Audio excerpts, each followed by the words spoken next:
आज के क्लास में हम पढ़ने जा रहे हैं केमिकल काइनेटिक चैप्टर के अंतर्गत factor affecting rate of reaction. Factor affecting rate of reaction का मतलब है कि रिएक्शन के रेट को प्रभावित करने वाले जो फैक्टर्स हैं उसके बारे में आप स्टडी करने जा रहे हैं कि आखिर कौन कौन सा फैक्टर है जो रेट ऑफ रिएक्शन को इफेक्ट डालता है, प्रभावित करता है। तो ध्यान से आप सभी स्टूडेंट समझने का प्रयास करेंगे। ऐसे ये क्लास स्टार्ट करने से पहले थोड़ा सा हम आपको बता दें कि रिएक्शन आखिर होता कैसे है, रिएक्शन किस तरह से होता है, इसका सारा डिटेल हम आपको देने जा रहे हैं। किसी भी केमिकल रिएक्शन में रिएक्टेंट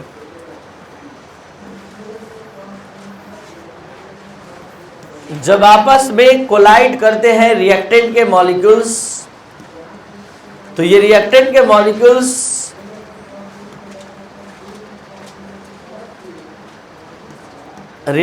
मॉलिक्यूल्स जब कोलाइड करते हैं तो इनके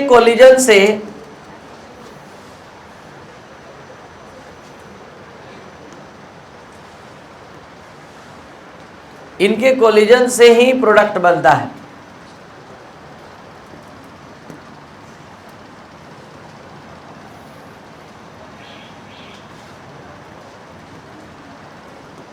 मतलब हम क्या कहना चाहते हैं, बोर्ड पर देखते हुए ध्यान से समझिए। ये है रिएक्टेंट ए, ये है रिएक्टेंट बी।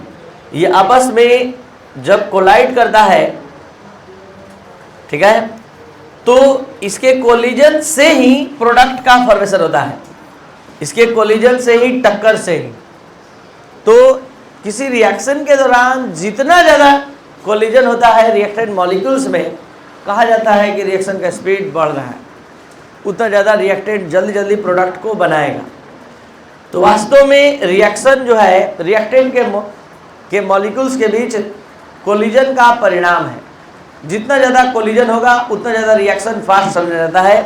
अब आइए जरा सा पता लगाया जाए वो कौन कौन सा फैक्टर है जो रेट ऑफ रिएक्शन को इफेक्ट डाल सकता है। सबसे पहला है कॉन्सेंट्रेशन ऑफ रिएक्टेंट, दूसरा टेम्परेचर, तीसरा physical state of the reactant, चौथा सरफेस एरिया, पांचवा प्रेशर, प्रेजेंस ऑफ कैटलिस्ट, ठीक है, और उसके बाद प्रेजेंस ऑफ लाइट। तो यहाँ पर आप सभी स्टूडेंट सबसे पहले कॉन्सेंट्रेशन ऑफ रिएक्टेंट का स्टडी करने जा रहे हैं। कैसे रेट ऑफ रिएक्शन को इफेक्ट डालता है, दो तरह से समझाते हैं। एक जनरल पॉइंट ऑफ व्यू से, कॉमन सेंस से, कि ये एक कंटेनर है, इस कंटेनर में ए और बी रिएक्टेंट दोनों का आप 5 लीटर ले लिए। तो 5 लीटर आपने लिया, तो 5 लीटर में जितने मॉलिक्यूल्स होंगे, बोर्ड पर देखिए, ध्यान समझिए, जितने मॉलिक्यूल्स टकराएंगे उतना ही तो प्रोडक्ट बनेगा। अब आप धीरे से इसका मान लीजिए मटेरियल ले लिए ज़्यादा, 15 लीटर ले लिए, तो निश्चित है 15 लीटर लेने के बाद इसका कॉन्सेंट्रेशन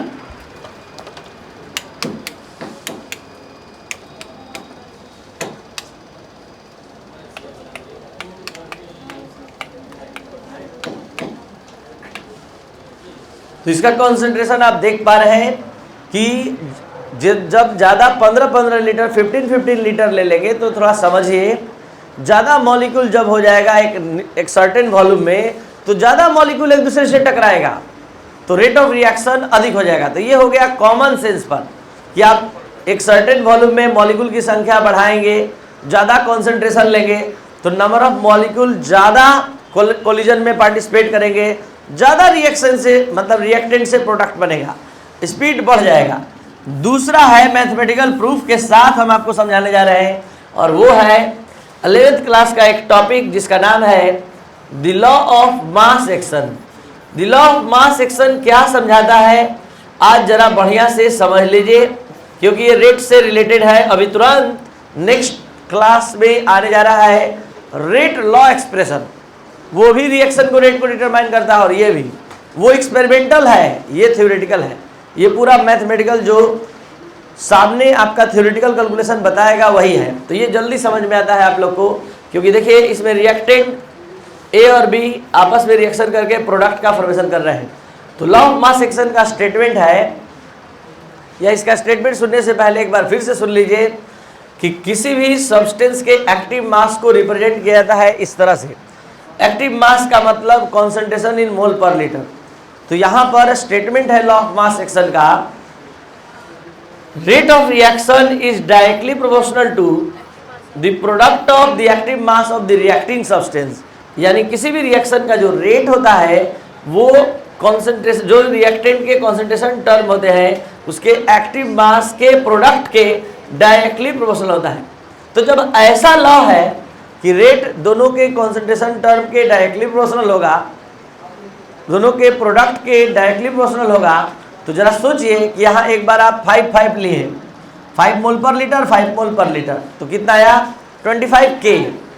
और अब आप 10 मोल पर लीटर, 10 मोल पर लीटर ले, कितना हो गया 100 K। तो आप समझ पा रहे हैं इजी वे में कि जब कॉन्सेंट्रेशन कम तो रेट कम, जब कॉन्सेंट्रेशन अधिक तो रेट अधिक। और यहीं से एक स्टेटमेंट निकल गया कि जब जब रिएक्टेंट का कॉन्सेंट्रेशन आप इंक्रीज करेंगे तो रेट ऑफ रिएक्शन क्या होगा, इंक्रीज करेगा, क्योंकि rate of reaction is directly proportional to the concentration of product, sorry reactant के कॉन्सेंट्रेशन के डायरेक्टली प्रोपोर्शनल होता है। चलिए, तो अब नेक्स्ट फैक्टर है टेम्परेचर। कैसे टेम्परेचर रेट ऑफ रिएक्शन को इफेक्ट डालता है, एकदम ध्यान से अच्छे से समझ लीजिए। आप एक कंटेनर में रिएक्टेंट लिए, बट पर ध्यान बनाइए, समझिए। तो रिएक्टेंट आप लिए, जैसे ही रिएक्टेंट के इस मॉलिक्यूल को आप हीट करेंगे, टेम्परेचर देंगे, तो टेम्परेचर देने से क्या होगा, इस मॉलिक्यूल का काइनेटिक एनर्जी बढ़ जाएगा। क्योंकि आप जानते हैं काइनेटिक एनर्जी, यानी जो काइनेटिक एनर्जी मॉलिक्यूल का होता है वो टेम्परेचर के डायरेक्टली प्रोपोर्शनल होता है। ऐसा आप काइनेटिक थ्योरी ऑफ गैसेज में भी पढ़े थे। तो काइनेटिक थ्योरी ऑफ गैसेज में भी आपने पढ़ा था, और यहाँ पर भी आप जान रहे हैं कि देखिए जैसे ही आप टेम्परेचर देंगे क्या होगा, काइनेटिक एनर्जी बढ़ेगा। और काइनेटिक एनर्जी में दो फैक्टर हैं, दो, एक मास एक वेलोसिटी, एक मास और एक वेलोसिटी। तो जैसे ही टेम्परेचर बढ़ाएंगे तो यहाँ मास में तो कोई चेंजिंग नहीं होगा, लेकिन वेलोसिटी में चेंजिंग होगा। और जब वेलोसिटी में चेंजिंग होगा तो मॉलिक्यूल का स्पीड बढ़ेगा, यानी कि वेलोसिटी बढ़ने से मॉलिक्यूल के बीच जो कोलिजन है वो पहले से ज़्यादा हो जाएगा। और जब कोलिजन ज़्यादा होगा तो रेट ऑफ रिएक्शन बढ़ जाएगा। यानी जब जब आप टेम्परेचर बढ़ाएंगे काइनेटिक एनर्जी बढ़ेगा, काइनेटिक एनर्जी बढ़ेगा तो वेलोसिटी बढ़ेगा, वेलोसिटी बढ़ेगा तो नंबर ऑफ कोलिजन बढ़ जाएगा, और नंबर ऑफ कोलिजन बढ़ने से रेट ऑफ रिएक्शन बढ़ जाता है। तो ये था टेम्परेचर का। अब इसका एक एक्सपेरिमेंटल रिपोर्ट हम आपको समझाने जा रहे हैं। एक एक्सपेरिमेंटल रिपोर्ट क्या है, ध्यान से समझा जाए। एक एक्सपेरिमेंटल रिपोर्ट है कि अगर आप टेम्परेचर के मान में 10 डिग्री सेल्सियस, यानी टेम्परेचर के वैल्यू में 10 डिग्री सेल्सियस का इंक्रीजमेंट करते हैं, 10 डिग्री सेल्सियस बढ़ा देते हैं, तो रेट ऑफ रिएक्शन का मान एक्सपेरिमेंटली प्रूफ है कि डबल से ट्रिपल हो जाएगा। यानी कि प्रत्येक टेम्परेचर के 10 डिग्री सेल्सियस के इंक्रीजमेंट से रेट ऑफ रिएक्शन सीधे डबल या ट्रिपल हो जाएगा। एक क्वेश्चन आया है आपके बोर्ड एग्जाम में कि एक रिएक्शन 25 डिग्री सेल्सियस पर हो रहा है और उसका टेम्परेचर बढ़ाकर 35 डिग्री सेल्सियस किया जाए तो रेट ऑफ रिएक्शन में double and triple, double and मतलब क्वाड्रपल्स, ठीक है, इस तरह से क्वेश्चन है। तो क्या होगा, डबल एंड ट्रिपल, 2 गुना या 3 गुना हो जाएगा। तो ये एक्सपेरिमेंटल रिपोर्ट प्रूफ हो चुका है। और कैसे बढ़ता है ये आपको हमने समझाया, ध्यान दीजिए। एक बार फिर से यहाँ देख लिया जाए। When temperature increases, the kinetic energy of molecule increases, therefore number of collision among the reactant molecule increases, so the rate of reaction increases। और जो फैक्ट है वो ये है, experimentally found that when temperature increased by 10 degree Celsius, the rate of reaction becomes double or triple। Next है physical state of the reactant. ये physical state of the reactant कैसे rate of reaction को प्रभावित करता है, एकदम example के साथ प्रूफ कर रहे हैं, ध्यान दीजिए। जैसा कि आप सभी स्टूडेंट जानते हैं कि फिजिकल स्टेट मैटर का 3 होता है, सॉलिड, लिक्विड और गैस। सॉलिड में पार्टिकल काफ़ी क्लोजली पैक्ड होते हैं, ज़्यादा फोर्स ऑफ अट्रैक्शन से बंधे होते हैं। लिक्विड में उससे कम, गैस में, तो गैस में जब पार्टिकल बहुत कम यानी कि गति के लिए, मोशन के लिए ज़्यादा फ्री होते हैं, तो आप ही बताइए सबसे ज़्यादा टक्कर, कोलिजन की पॉसिबिलिटी कहाँ होगी, गैस में। तो जब गैस में कोलिजन की पॉसिबिलिटी ज़्यादा होगी टक्कर की, तो रेट ऑफ रिएक्शन कहाँ मिलेगा? H2O इस धरती पर 3 फॉर्म में पाया जाता है। H2O gas as a vapour, H2O liquid as a water, H2O solid as a ice. तो आप सभी स्टूडेंट इस बात को समझ रहे हैं, तो आप जान लीजिए इस तीनों वाटर में सबसे ज़्यादा रिएक्टिव वेपर फेज वाला होगा। तो वेपर फेज वाला क्यों होगा? क्योंकि वेपर फेज में उसके मॉलिक्यूल्स ज़्यादा फ्री हैं, ज़्यादा फ्री रहेंगे तो ज़्यादा कोलिजन, ज़्यादा टक्कर करेंगे एक दूसरे के बीच, और ज़्यादा टकराएगा तो रिएक्शन फास्ट, रिएक्शन का स्पीड ज़्यादा हो। तो ये था आपका physical state of the reactant, जिसमें हमने ये समझाया कि physical state of the reactant also effect the rate of reaction. और आप समझे क्या? आपने यही समझा कि rate of reaction in gas state is greater than the rate of reaction in liquid state, and the rate of reaction in gas liquid state is greater than the rate of reaction in solid state. कुल मिला जुलाकर जो board पर आप देख रहे हैं, gas का rate of reaction अधिक, लिक्विड का उससे कम, और सॉलिड का। नेक्स्ट है surface area of the reactant. Surface area of the reactant कैसे रेट ऑफ रिएक्शन को इफेक्ट डालता है, अब इसको 2-3 एग्जाम्पल से आज समझ पाएंगे, और वो भी अच्छे से। सबसे पहला एग्जाम्पल स्टार्ट हो रहा है। ये पहला एग्जाम्पल है कि ये एक इतना बड़ा लकड़ी का टुकड़ा है, और आप इस लकड़ी के टुकड़े को सीधे सीधे उठाए और आग में डाल दिए, ठीक है। 1-1.5 घंटे लगा जलने में। अब दूसरे राउंड में आप क्या कर रहे हैं? आप दूसरे राउंड में इसको पीस करके डाल रहे हैं,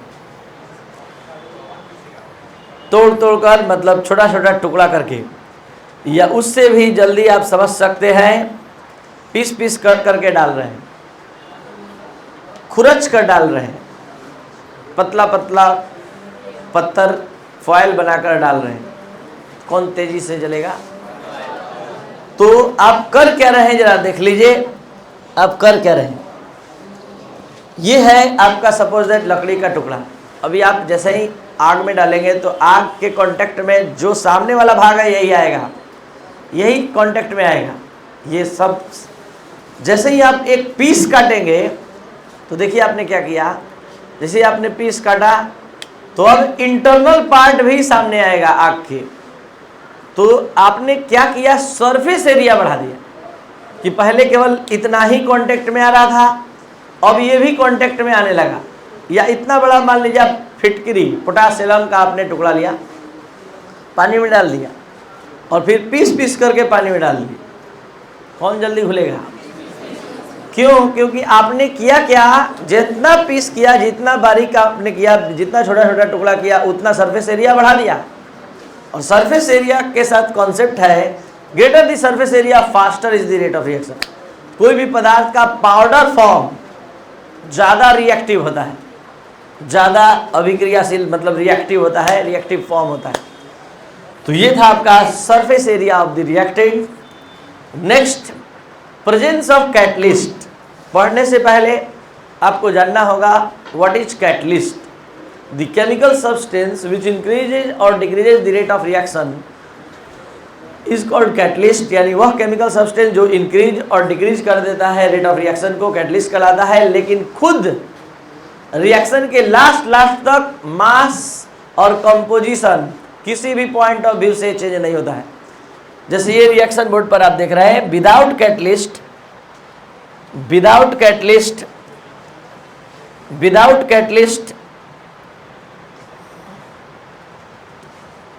कैटलिस्ट अगर ये रिएक्शन होगा तो ये 2 घंटे में संपन्न हो रहा है, 2 घंटे में कंप्लीट हो रहा है। और जब हमने कैटलिस्ट का इस्तेमाल किया तो आप देख रहे हैं कि आधे घंटे में ही संपन्न हो गया। तो ये external substance rate of reaction को इंक्रीज और डिक्रीज कर देता है, कैटलिस्ट कहलाता है। और स्वयं किसी भी तरह से चेंज नहीं होता है, ना मास ना कंपोजिशन, किसी भी तरह से। तो वास्तव में ही करता क्या है, तो इसको आप जान पाएंगे। एक टॉपिक है कोलिजन थ्योरी, जिसमें पढ़ाया जाएगा एक्टिवेशन एनर्जी का कॉन्सेप्ट। लेकिन आज ही थोड़ा जान लीजिए, ऐसे उस दिन फिर से हम इस पेज को समझाएंगे, लेकिन यहाँ पर डिटेल दे रहे हैं। कैटलिस्ट दो प्रकार का होता है, एक पॉजिटिव कैटलिस्ट और एक निगेटिव कैटलिस्ट। एक टर्म है एक्टिवेशन एनर्जी। ये एक्टिवेशन एनर्जी क्या है? किसी भी मॉलिक्यूल को इनएक्टिव फॉर्म से एक्टिव फॉर्म में लाने के लिए अलग से एडिशनल एनर्जी का नाम एक्टिवेशन एनर्जी है। ये एक्टिवेशन एनर्जी मिलने पर कोई इनएक्टिव मॉलिक्यूल एक्टिव मॉलिक्यूल में कन्वर्ट हो जाता है, तो ये एक्टिवेशन एनर्जी का मान ये पॉजिटिव कैटलिस्ट कम कर देता है।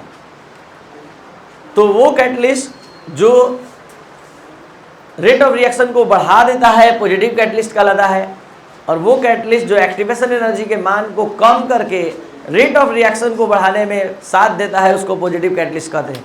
और negative catalyst, the catalyst which decreases the rate of reaction, is called negative catalyst. और निगेटिव कैटलिस्ट करता क्या है? एक्टिवेशन एनर्जी के ही मान को बढ़ा देता है, इतना बढ़ा देता है कि ना ही किसी को उतना एनर्जी मिलेगा और ना वो रिएक्टेंट से प्रोडक्ट बनाएगा, तो रिएक्शन का स्पीड हो जाता है स्लो। तो सवाल उठता है कि एक्टिवेशन एनर्जी क्या है? तो जानने के लिए आपको 7 दिन वेट करना होगा, कोलिजन थ्योरी का इंतजार करना होगा, जहाँ थ्रेशोल्ड एनर्जी बैरियर, कैट, और उसके बाद आपको पढ़ने के लिए मिलेगा वहाँ threshold energy barrier, threshold energy और एक्टिवेशन एनर्जी का कॉन्सेप्ट, तो आप जानेंगे। और वहाँ ग्राफिकल डिस्कशन से इस चीज़ को समझाया जाएगा, निगेटिव कैटलिस्ट और पॉजिटिव कैटलिस्ट को। फिलहाल एक टॉपिक और रेट ऑफ रिएक्शन को प्रभावित करता है, और वो है प्रेजेंस ऑफ लाइट। जरा बोर्ड पर ध्यान दिया जाए, प्रेजेंस ऑफ लाइट कैसे इफेक्ट डालता है। तो जानिए, ये केमिकल रिएक्शन है H2 + Cl2 एरो 2HCl। जब इस रिएक्शन को हम डार्क रूम में करा रहे हैं, डार्क रूम में करा रहे हैं, तो ये रिएक्शन देख रहे हैं कि हो ही नहीं रहा है। लेकिन इसको हम प्रेजेंस ऑफ लाइट में कराए, Hν का मतलब समझ गए होंगे आप लोग, एनर्जी ऑफ 1 फोटोन। और फोटोन कहाँ से आएगा? लाइट से। तो जैसे ही हम डार्क रूम में करा रहे हैं तो ये रिएक्शन नहीं हो रहा है। कारण क्या है कि रिएक्टेंट मॉलिक्यूल के बीच के ये बॉन्ड को तोड़ने के लिए एनर्जी चाहिए। और जैसे ही हम लाइट देते हैं, लाइट में छोटे छोटे पार्टिकल होते हैं जिसे फोटोन कहते हैं, जो पैकेट ऑफ एनर्जी होता है, पढ़े होंगे 11th में। जैसे ही एनर्जी मिलता है, इस दोनों के बीच का बॉन्ड टूटने लगता है, और इस तरह से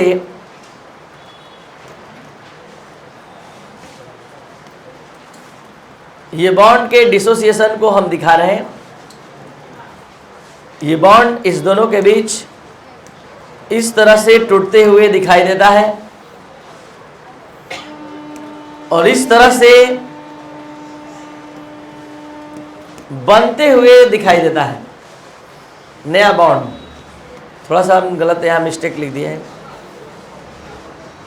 तो इसके बीच बॉन्ड टूट रहा है, और इसके बीच बॉन्ड बन रहा है, और एक नया प्रोडक्ट का मॉलिक्यूल बनकर तैयार, H बॉन्ड Cl और H बॉन्ड Cl। तो ये रिएक्टेंट था, इसके बॉन्ड को तोड़ने के लिए एनर्जी चाहिए था, जो फोटोन से मिला। ये फोटोन एनर्जी ट्रांसफर किया, और तब ये आपस के बीच मतलब बीच के बॉन्ड को तोड़ पाया, और एक नया बॉन्ड बनाया H और Cl के बीच, और बन गया प्रोडक्ट। तो some chemical reaction occurs in the presence of light are called photochemical reaction. कुछ केमिकल रिएक्शन जो है लाइट के प्रेजेंस में होता है, उसको हम फोटोकेमिकल रिएक्शन कहते हैं। और इस फोटोकेमिकल रिएक्शन में जो स्टार्टिंग इनिशिएशन प्राप्त होता है, वो लाइट में स्थित पार्टिकल फोटोन से होता है। ये फोटोन एनर्जी को ट्रांसफर करते हैं इस रिएक्टेंट मॉलिक्यूल्स को। रिएक्टेंट मॉलिक्यूल्स एनर्जी का उपयोग बॉन्ड को तोड़ने में करते हैं, और तब जाकर रिएक्टेंट प्रोडक्ट में कन्वर्ट होता है। यही कारण है कि डार्क में रखा हुआ कोई सबस्टेंस बहुत सारा रिएक्टेंट आपस में रिएक्शन नहीं करता है, और लाइट में रिएक्शन करने लगता है। आप लोग